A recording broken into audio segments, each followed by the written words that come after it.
স্বামীকে খুশি করার জন্য তার পছন্দের ফুচকা আজকে নিজ হাতে বানাবো। এখানে কিন্তু ডাবলি থেকে শুরু করে টক পানি, ফুচকা যা যা লাগে আজকে সবকিছুই কিন্তু সম্পূর্ণের জন্য এটা এনেছিলাম। আর এই সুন্দর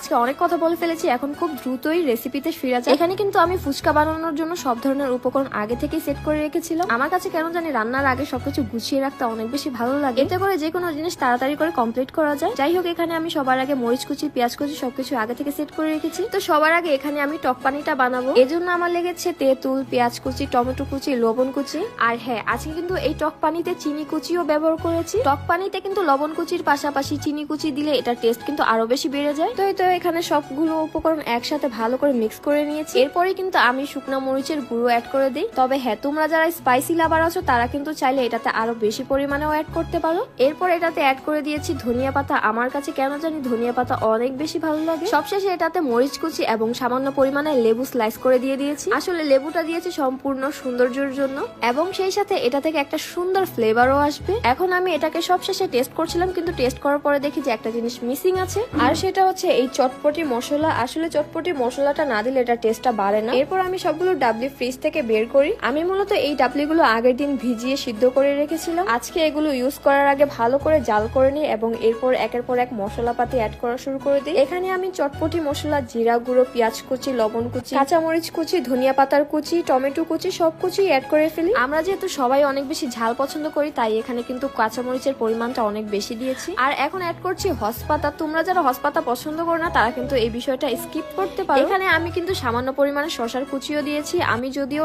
এই শসার কুচি একদমই পছন্দ করি না, কিন্তু আমার হাজবেন্ড অনেক পছন্দ করে থাকে। এরপর আমি এটাতে ডিম কুচি দিয়ে দিব। আর এই ডিম কুচির কাটারটা আমার কাছে এত ভালো লেগেছে, এটা খুব সহজে কিন্তু খুব সুন্দর করে কেটে ফেলতেছিল। প্রথমে আমি ডিমটাকে খুব সুন্দর করে স্লাইস করে নিয়েছি, এরপর এটাকে আবার ডাবল স্লাইস করেছি। এই ডাবল স্লাইস করার কারণে কিন্তু ডিমগুলো একেবারে কুচি কুচি হয়ে গিয়েছিল। যাই হোক, এখন যেহেতু সবগুলো উপকরণ একসাথে অ্যাড করা হয়েছে, তাই এটাকে ভালো করে মিক্স করে নিচ্ছিলাম, যাতে করে ভালো করে মশলাগুলো মিক্স হয়ে যায়। আর এখন হচ্ছে আমার ফুচকা ভাজার পালা। এই ফুচকাগুলো দেখতে কিন্তু অনেক বেশি সুন্দর লাগতেছিল। এই ফুচকাগুলোর দাম নিয়েছিল মাত্র 80 টাকা। এখানে আমি ভুলক্রমে ফ্রাই প্যানটা ওভারহিট করে ফেলেছিলাম, যার কারণে অনেক বেশি ধোঁয়া বের হচ্ছিল। এরপর ফ্রাই প্যানটা হালকা একটু ঠান্ডা হওয়ার পরপরই কিন্তু আমি সবগুলো ফুচকাকে একসাথে ঢেলে দিই। এখানে ফুচকা বানানোর সময় আমার কাছে কিন্তু এই ফুচকাগুলো ভাজতে অনেক বেশি ভালো লাগে। যাই হোক, বলতে না বলতে আমার ফুচকাগুলো কিন্তু একদম রেডি। এখন শুধু পরিবেশন করে খাওয়ার পালা। আল্লাহ জানে এই ফুচকাগুলোর টেস্ট কেমন হবে। আমার কাছে কেন জানি মনে হচ্ছে এটা খেতে দারুণ মজা হবে। তো এখানে আমি সব ট্রাই করাই। আমার হাজবেন্ডের কাছেও কিন্তু এই ফুচকাটার টেস্ট অনেক বেশি ভালো লেগেছে, আলহামদুলিল্লাহ। আজ এই পর্যন্তই। সবাই ভালো থাকবেন, সুস্থ থাকবেন আর আমাদের জন্য বেশি বেশি দোয়া করবেন। আল্লাহ হাফেজ।